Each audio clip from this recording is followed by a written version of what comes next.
तर आपण आता नवीन चॅप्टरला सुरुवात करणार आहोत फिजिक्समध्ये.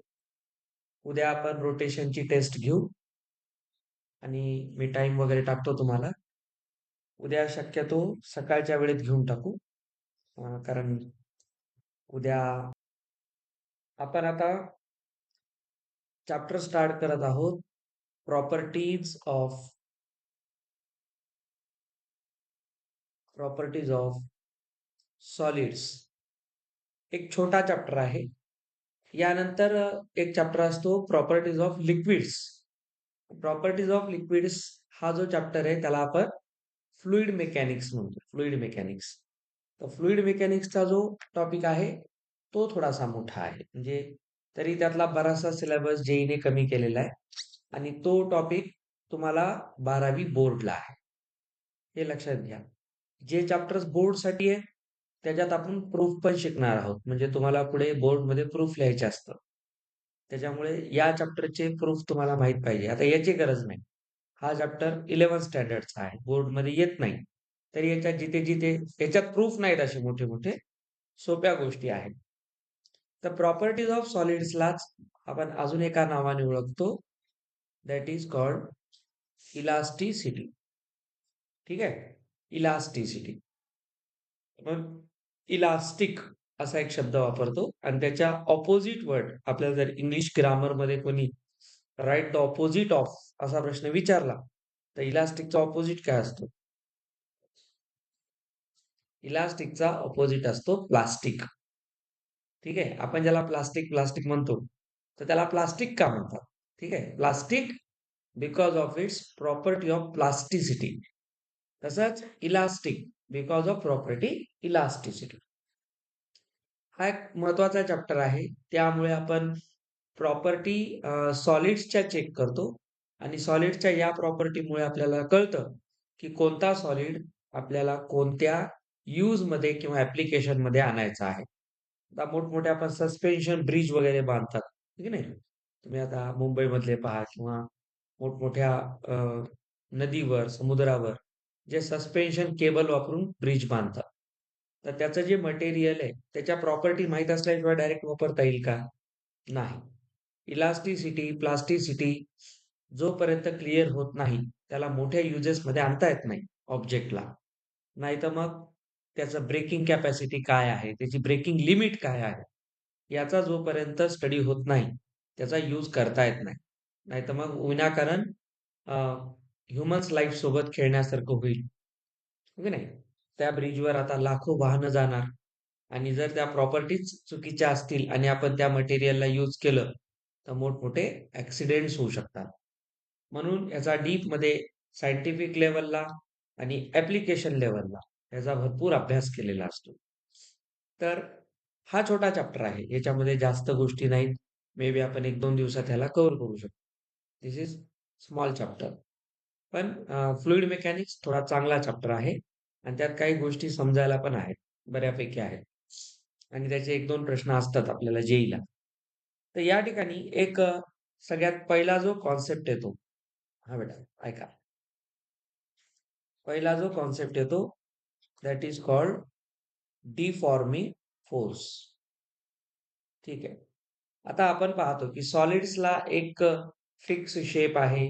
सॉलिड्सला एक फिक्स व्हॉल्यूम आहे. हो की नाही. आपण डिफाईन कसं करतो सॉलिड, लिक्विड आणि गॅसेसला? Solids have definite shape and volume. Liquids have fixed volume but not definite shape. And gases have neither shape nor volume. ठीक आहे. त्याचा असं फिक्स व्हॉल्यूमही नाही. आणि गॅसेस मध्ये एक खास प्रॉपर्टी असते डिफ्युजन. ठीक आहे नाही. गॅसेस डिफ्यूज होतात. तुम्ही 9th स्टँडर्डला प्रॉपर्टीज ऑफ मॅटर मध्ये पाहिलेले. फ्रेग्रन्स किंवा एखादा जो सेंट वगैरे असतो आपण त्याचं लिप ओपन केलं की आपोआप पूर्ण रूम मध्ये त्याचा सेंट पसरतो. Because of diffusion. गॅसेस मध्ये डिफ्यूज होण्याची प्रॉपर्टी जास्त असते. आता गॅसेस बद्दल स्टडी आपल्याला कुठं आहे? केटीजी चॅप्टर मध्ये आहे. ठीक आहे. तिन्ही बद्दलही चॅप्टर्स आहेत. आता हा पूर्ण चॅप्टर सॉलिड्सचा आहे. फ्लुइड मेकॅनिक्स पूर्ण लिक्विड्सचा आहे. फ्लुइड मध्ये अजून इंटरेस्टिंग गोष्ट आहे फ्लुइड्स आहे. लिक्विड्स अँड गॅसेस त्याला आपण फ्लुइड म्हणतो. द्रव आणि वायू एकत्र येणे याला मराठीत द्रायू म्हणतात. द्रव आणि वायू दोन्ही एकत्र. तर आता इथे आहे डिफॉर्म करणे. आता फॉर्मिंग आणि डिफॉर्मिंग. फॉर्म करणे म्हणजे तयार करणे. डिफॉर्म करणे म्हणजे बिघडवून टाकणे. तर एखाद्या सॉलिडचा जो फिक्स शेप आहे, त्याच्यावर जर आपण एखादा एक्सटर्नल फोर्स अप्लाय केला, तर त्याच्या शेपमध्ये चेंज होतो. बघा आता याला एक स्वतःचा शेप आहे. सॉलिड आहे हा. आता याच्यावर मी एक्सटर्नल फोर्स लावला, तर बघा याचा शेप चेंज झाला. तर मी जो फोर्स लावला, due to that force, due to the force which this body changes its shape, that is called deforming force. हा महत्वाचा आहे. कारण डिफॉर्मिंग फोर्स लावल्यानंतर आपण त्याला रिमूव्ह करतो, काढून टाकतो तो फोर्स. तेव्हा बॉडी आपल्या ओरिजिनल शेपला रिगेन करते की नाही, ती ठरवते ती बॉडी इलास्टिक आहे का प्लास्टिक आहे. म्हणून सगळ्यात आधी काय पाहिलं जातं, की त्याच्यावर एक्सटर्नल फोर्स लावल्यावर काय होतं. ठीक आहे. म्हणून पहिला कॉन्सेप्ट या चॅप्टरमध्ये आहे डिफॉर्मिंग फोर्स. तर आपण असं म्हणू शकतो, बघा, the force causes change in shape of any solid body. ठीक आहे. हा असा कोणताही फोर्स आहे जो आपण सॉलिड बॉडीवर अप्लाय करतो आणि त्यामुळे सगळ्यात मेन गोष्ट इथं त्याच्या शेप मध्ये चेंज होतो. हा लक्षात ठेवायचा. That is called deforming force. मग आता इथे आपण पाहतो की एखादा वायर आहे, त्या वायरला आपण लोड लावला एखादा, म्हणजे असा समजा, जसं आता आपण इतके दिवस मेकॅनिक्स मध्ये शिकलेला आहे. समजा एक असा वायर आहे आणि या वायरला आपण असा एखादा लोड लावला, तर हा काय करेल, थोडासा याच्यामध्ये टेन्शन क्रिएट होईल आणि तो खाली येईल असा. म्हणजे बघा, ही त्याची इथपर्यंत होता, तो आता इथपर्यंत आला किंवा तो खाली सरकला गेला एवढ्या डिस्टन्सवर. तर इथे बघा याच्या लेंथ मध्ये चेंज झाला ना. ही लेंथ जी एल होती, ही आता एल डॅश झाली. त्याच्या लेंथ मध्ये चेंज झाला. तर शेप मध्ये चेंज होण्याचा अर्थ काय, डायमेन्शन्स चेंज होणे. Either length, bread, height, volume, okay, area, या गोष्टी जेव्हा बदलतात तेव्हा आपण म्हणतो तो डिफॉर्म झाली बघ. तर deforming force is actually not bad force. It is just like testing agency. ही टेस्ट करते की एखादी बॉडी किती फोर्सला सहन करू शकते. रबर बँड आहे, त्याला आपण बऱ्यापैकी स्ट्रेच करू शकतो, है नाही.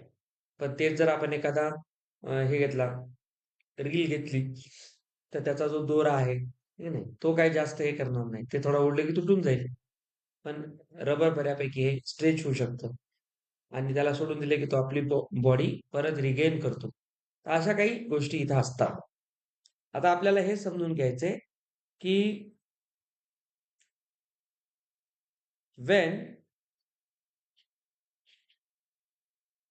this force is removed, हा फोर्स जर आपण काढून टाकला and body regains its original shape again, then we say body is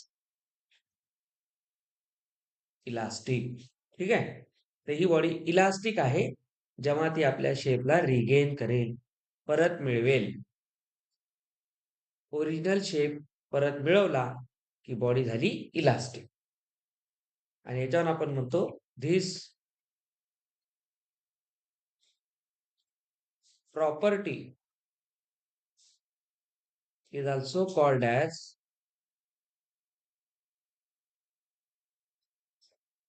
elasticity. तर इलास्टिक बॉडी ची प्रॉपर्टी इलास्टिसिटी आहे. आता याच्या विरुद्ध कोण आहे, आणि आपण असे म्हणू सच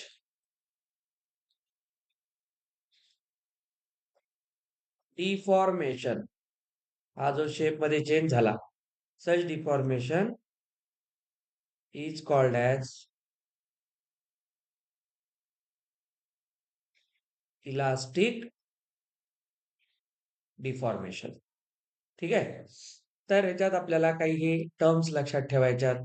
जसं रिगेन आहे, इलास्टिक आहे, इलास्टिसिटी आहे, इलास्टिक डिफॉर्मेशन आहे. तर असं डिफॉर्मेशन म्हणजे त्याच्या शेपमध्ये चेंज होणे, जेव्हा आपण हा एक्सटर्नल फोर्स रिमूव्ह करतो, तेव्हा बॉडी परत आपल्या शेपला रिगेन करते. म्हणून अशा डिफॉर्मेशनला इलास्टिक डिफॉर्मेशन म्हणतात. ठीक. आता ह्याच्यामध्ये काही टाइप्स येतात. आता प्रत्येक बॉडी आपला जो शेप आहे, डिफॉर्मेशन फोर्स नंतर नेहमी 100% रिगेन करेल असं नाही. रबर आहे. रबरला आपण स्ट्रेच केलं, सोडलं, तर वापस तो 100% आपल्या पहिल्या पोझिशनला येतो. ठीक आहे. म्हणजे त्याच्यात इलास्टिसिटी आहे. इव्हन आता मी या काढलं, याने पण आपली ओरिजिनल शेप परत घेतली. म्हणजे हे पण पण पूर्ण घेतली नाही घेतली त्याला वेळ लागू शकतो.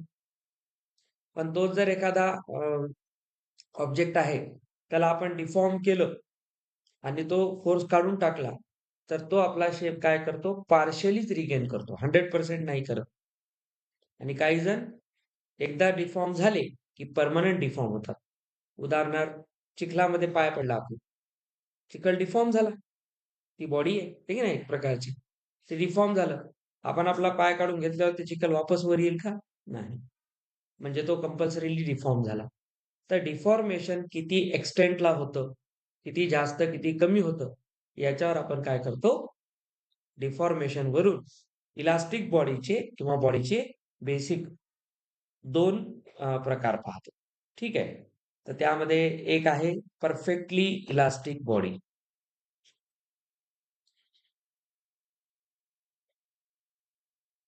आता इथं काय होतंय?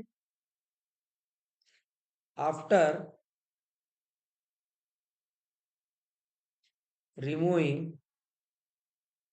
deforming force,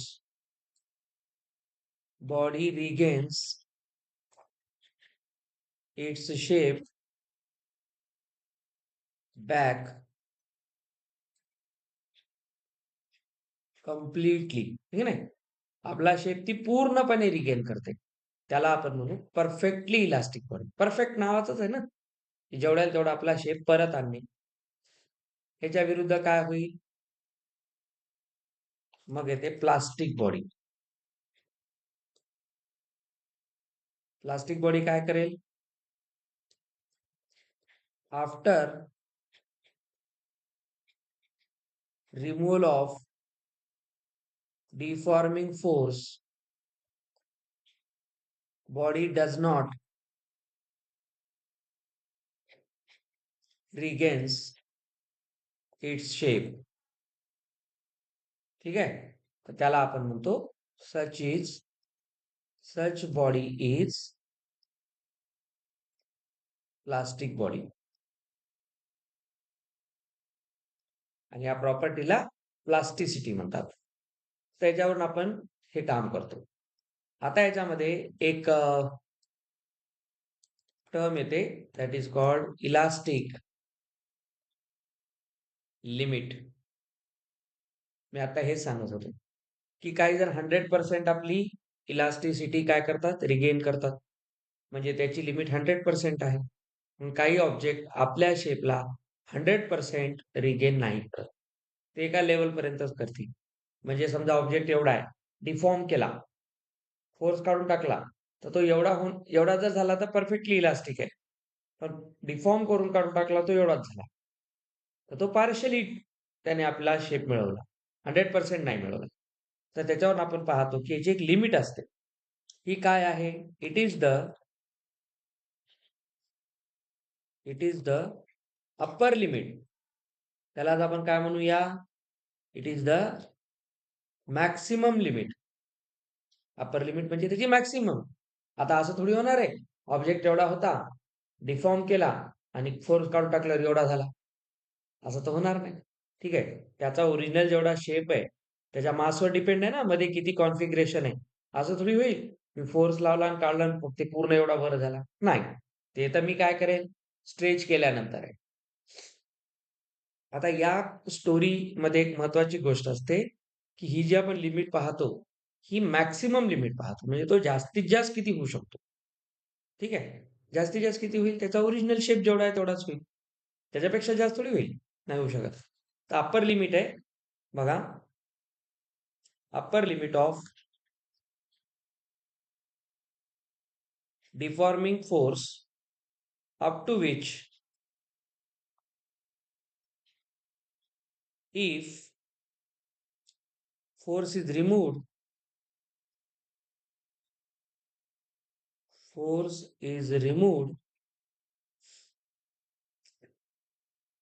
the body regains shape completely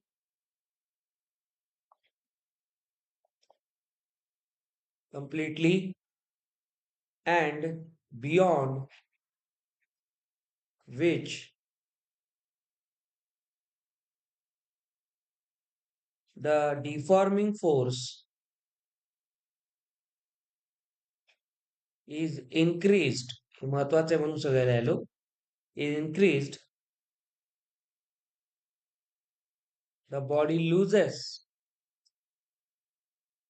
its property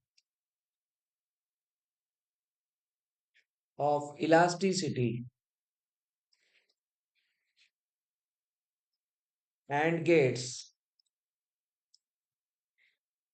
permanently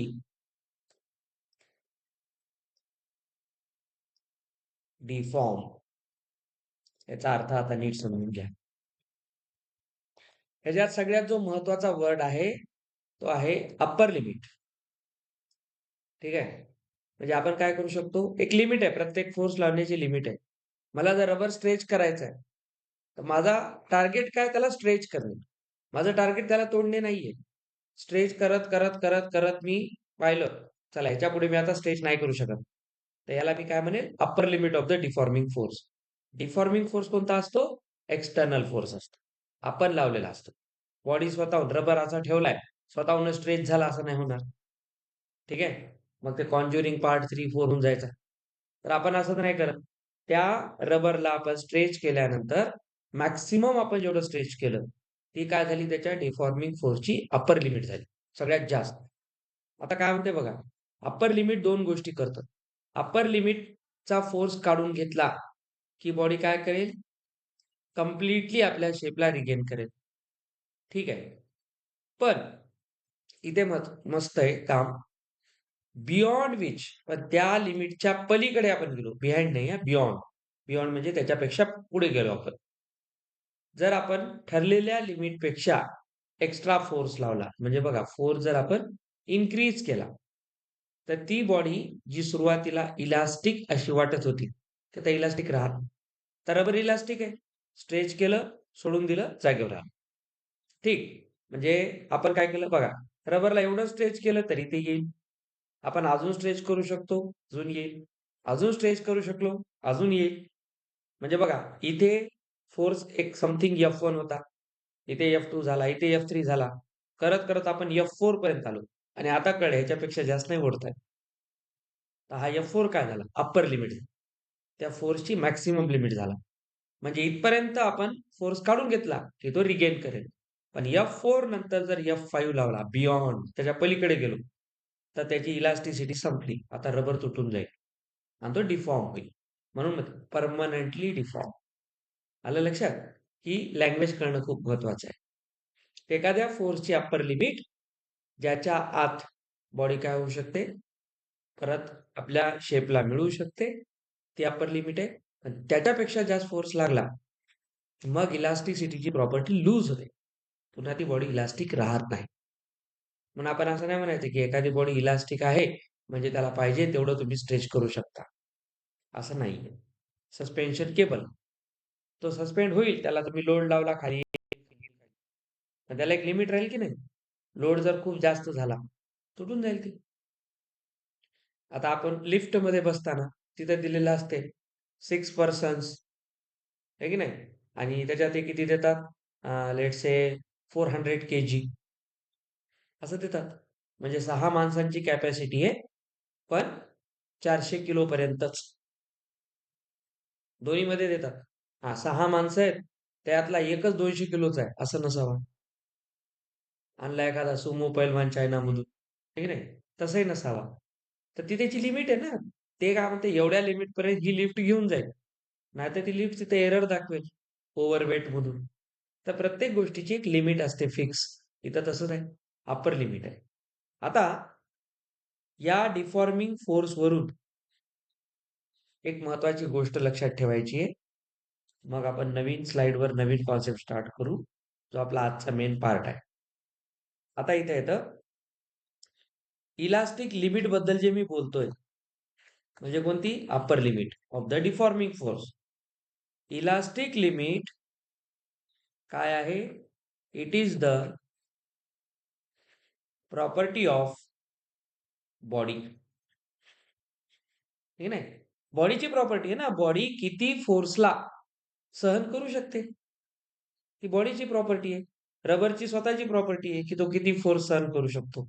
म्हणून आपण एक गोष्ट लक्षात ठेवायची. इलास्टिक लिमिट कोणाची प्रॉपर्टी आहे? बॉडीची प्रॉपर्टी आहे. Very important. ठीक आहे?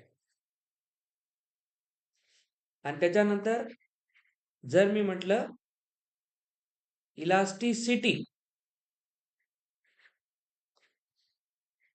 It is the property of material of body. ती बॉडी कोणत्या मटेरियलने बनलेली आहे त्याच्यावरून इलास्टिसिटी ठरते. म्हणून आपण म्हणतो ना, की रबर रबर हे स्वतः मटेरियल आहे. आता रबर पासून आपण वेगवेगळ्या बॉडीज बनवतो. हे नाही, रबर पासून टायर बनवलं, हेअर बँड्स बनवले. तर हे सगळे रबर काय झाला? मटेरियल झालं. तर ती रबरची प्रॉपर्टी इलास्टिसिटी आहे. पण हेअर बँड आणि टायर यांची इलास्टिक लिमिट सेम राहील का? विचार करा, याचं मिनिंग कळलं पाहिजे हा.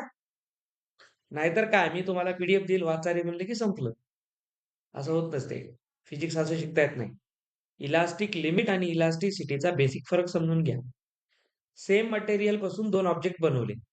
बघा आता मेन आहे. सेम मटेरियल म्हणजे त्याची इलास्टिसिटी फिक्स झाली. मटेरियल फिक्स झालं म्हणजे काय फिक्स झालं? इलास्टिसिटी फिक्स झाली. त्याच्यापासून मी ऑब्जेक्ट ए आणि ऑब्जेक्ट बी बनवला. तर दोन्ही ऑब्जेक्ट सेम मेथडनेच बनतील का? म्हणजे स्ट्रेच होतील का? नाही. आता हेअर बँड जर बनवला आपण रबरचा, तर तो रबरच्या टायर एवढा स्ट्रेच होईल का? नाही. तर दोन्ही बनलेत रबरपासूनच. पण फरक कशात पडला? बॉडी कोणती बनवलेली आहे, ऑब्जेक्ट कोणता आहे. म्हणून इलास्टिक लिमिट कशावर डिपेंड आहे? बॉडीवर. पण इलास्टिसिटी कशावर डिपेंड आहे? त्या बॉडीच्या material. It is the property of material. म्हणून आपण म्हणतो की आपल्याला सस्पेन्शन ब्रिज बनवायचं आहे, तर कोणतं मटेरियल वापरलं पाहिजे पाहतात. कळलं का? पण मटेरियल पाहूनच ठरवल्या जाते. आता तुम्ही ॲनोडायझिंग प्रोसेस शिकली आहे 9th-10th स्टँडर्डला मेटलर्जीमध्ये. ॲनोडाइज करणं, हे की नाही? ॲनोड कॅथोड लावून कुठे आपल्याला कोणता कॅथोड बनवायचा, कोणता ॲनोड बनवायचा, मग आयन्स कसे क्रिएट करायचे, इलेक्ट्रिसिटी कशी द्यायची, हे सोल्युशन चॅप्टरमध्ये शिकाल तुम्ही परत एकदा. इलेक्ट्रोप्लेटिंग, हे की नाही?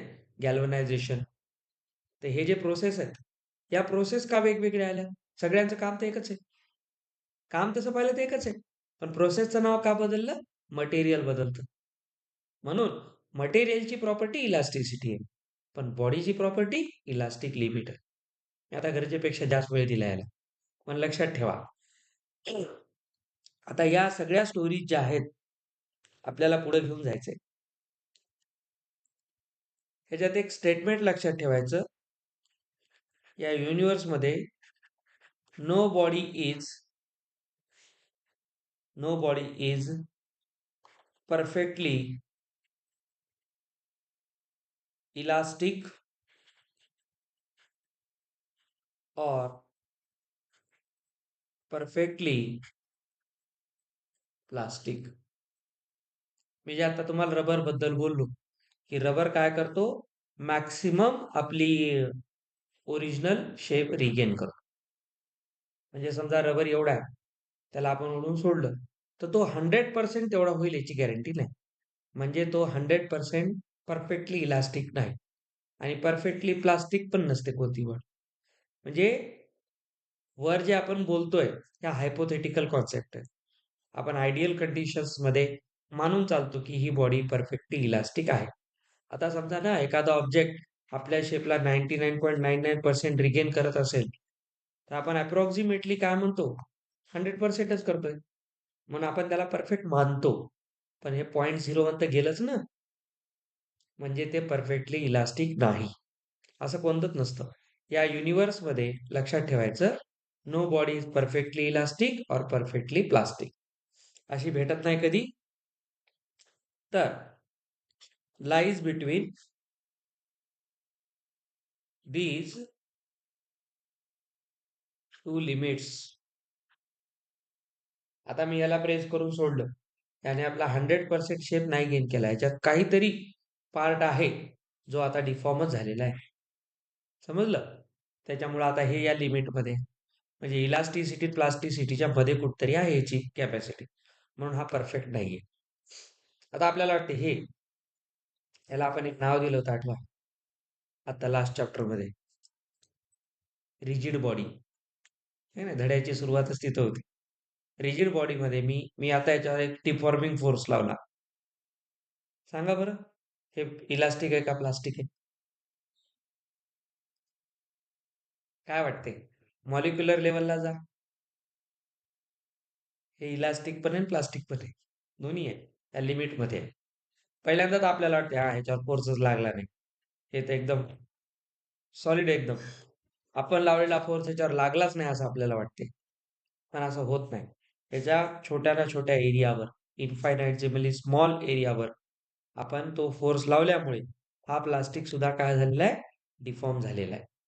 पण तो आपली शेप 100% रिगेन नाही करत.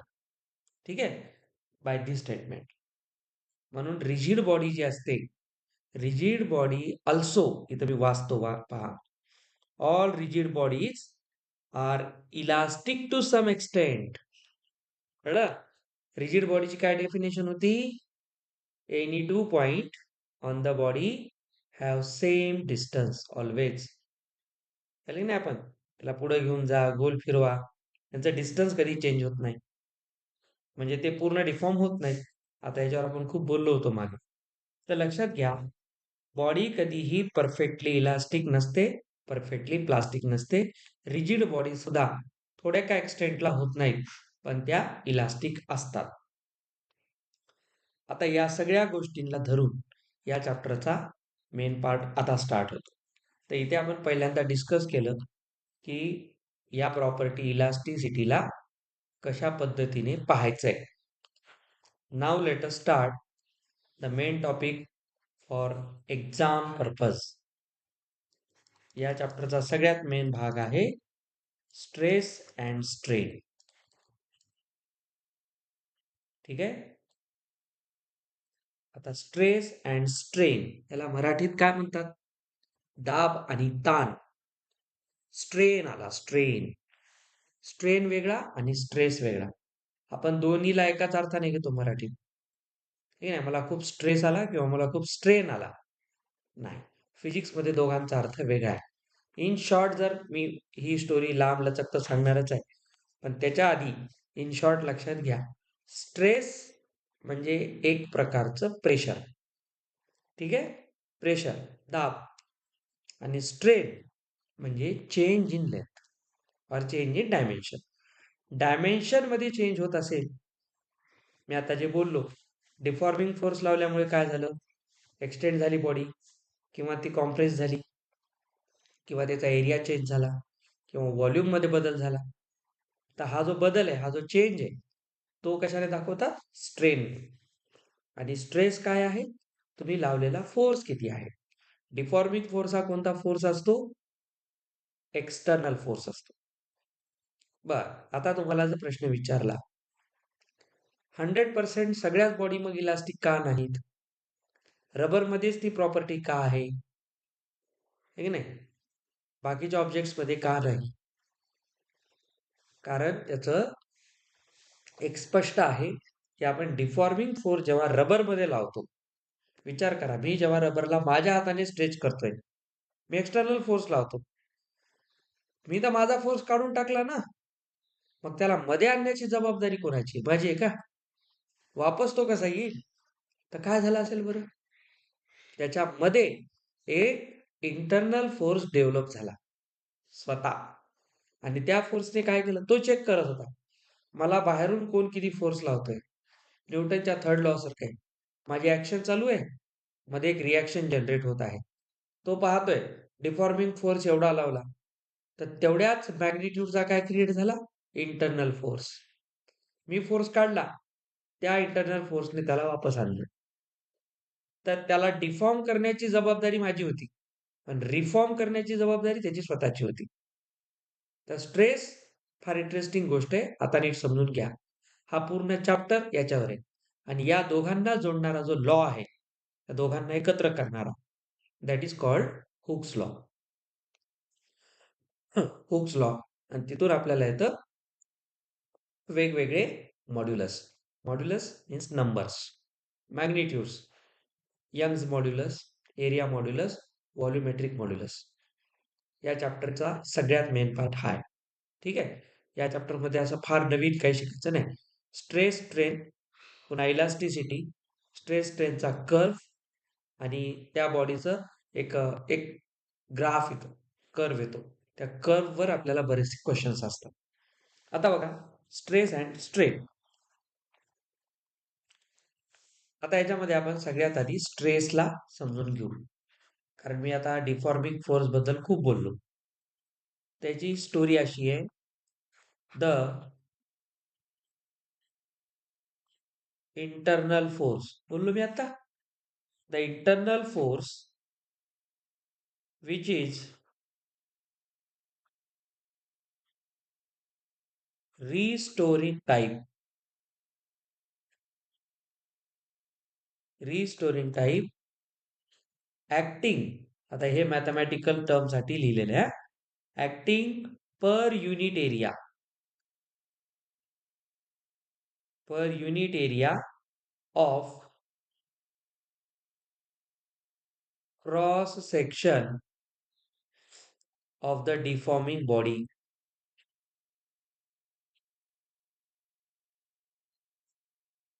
Body is called stress.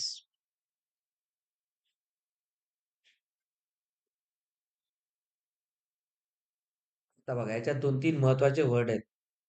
हा कोणता फोर्स असतो? रिस्टोरिंग. रिस्टोर केलं ना त्याने स्वतःला. हा रिस्टोरिंग फोर्स कुणी लावला? ऑब्जेक्टने स्वतः. त्याच्यामध्ये तो डेव्हलप झाला. म्हणजे ज्या बॉडीमध्ये आपला शेप परत मिळवण्याची कॅपॅसिटी नाही, त्याचा सरळ सरळ काय मिनिंग आहे? की त्यात कोणताही रिस्टोरिंग फोर्स डेव्हलप होत नाही. समजलं? म्हणून एखाद्या बॉडीला स्ट्रेच केलं, सोडलं तशीच राहील, तिने आपला शेप मिळवलाच नाही, तर त्याच्यात रिस्टोरिंग फोर्स नाही आला. आणि जोपर्यंत रिस्टोरिंग फोर्स येत नाही, आपण काय म्हणतो? It has no stress. ठीक आहे. तर स्ट्रेस आणि स्ट्रेन मध्ये हा फरक असतो. आता बघा, तर थोडक्यात आपण असं करूया, मॅथमॅटिकली आलं आता, stress is equal to restoring force per unit area. आता बघा बरं, फोर्स बाय एरिया कशाचा फॉर्म्युला होता? प्रेशर. म्हणजे स्ट्रेस एक प्रकारचं प्रेशर आहे.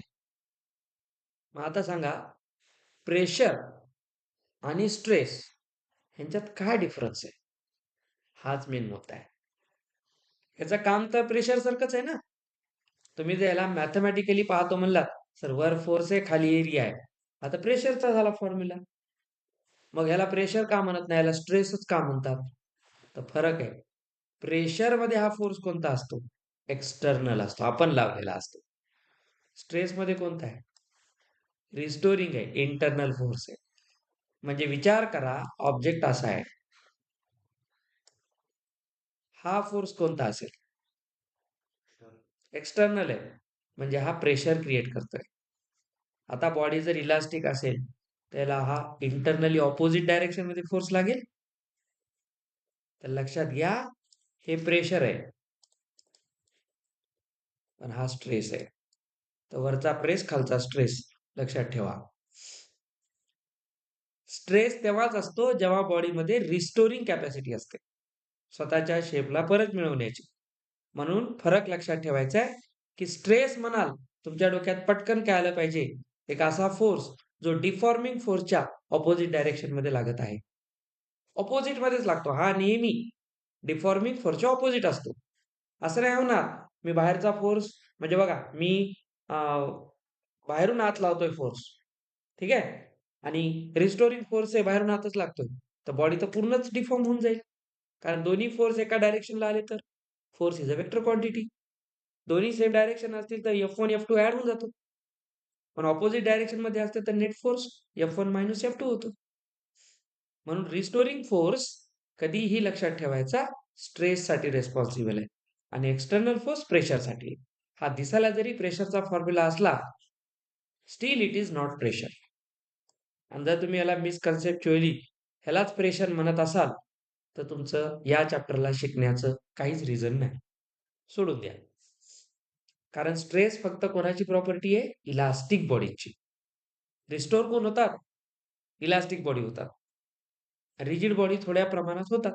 आणि आता ह्याचं म्हणणं आहे की सगळ्याच कोणीच कम्प्लिटली प्लास्टिक नाही, म्हणजे प्रत्येक बॉडी थोडी तरी रिस्टोर होतेच. म्हणजे प्रत्येक बॉडीमध्ये थोडा तरी काय असतो, स्ट्रेस असतो. आता बघा बरं, मी एक्सटर्नल फोर्स लावल्यामुळे त्याची लेंथ, एरिया, व्हॉल्यूम चेंज होईल की नाही? म्हणून मी त्या प्रॉपर्टीला काय म्हणेल, स्ट्रेन म्हणेल. स्ट्रेन. फरक लक्षात ठेवत चला. त्याच्यावरून लक्षात घ्या, if there is no permanent change in configuration of the body, the restoring force is equal and opposite. आता हे लक्षात ठेवा, परमनंट चेंज नाही. हा जो रिस्टोरिंग फोर्स असतो is equal and opposite. Equal in magnitude, opposite in direction, just like third law of Newton. कोणाला? To the external deforming force.